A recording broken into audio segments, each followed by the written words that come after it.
রাধে রাধে বন্ধুরা, কেমন আছো সবাই? আশা করি সকলে ভালো আছো। আজকে চলে যাচ্ছি বিশাল মার্টে। কিছুদিন পরে দার্জিলিং যাওয়ার আছে, তাই আজকে কিছু কেনাকাটা করতে যাচ্ছি। একটা অটো ছেড়ে আরেকটা অটো চেঞ্জ করে চললাম এবার বিশাল মার্টের দিকে। আমার একটা বন্ধু আসবে আজকে বিশাল মার্টে। তোমাদের সাথে কথা বলতে বলতে পৌঁছে গেছি বিশাল মার্টে। চলো এবার ভেতরে ঢোকা যাক। সত্যি কথা বলতে খুব বেশি কিছু কেনার নেই, কিন্তু ওই টুকিটাকি আর কি যা কেনার লাগে সেগুলোই কিনতে যাব। ভেতরে ঢুকেই আমার প্রথমে চোখ পড়লো হচ্ছে কুর্তির দিকে, কিন্তু কুর্তি আজকে নিয়েছি একটা শর্ট কুর্তি।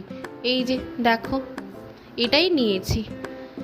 বেশিক্ষণ ঘোরাঘুরি করিনি, অল্প কিছু খাবার তোলার ছিল সেটাও তুলে নিয়েছি, চাউমিন আর ওটস। তারপরে এই যে বাজারের ব্যাগটা হাতে করে নিয়ে পৌঁছেও গেছি।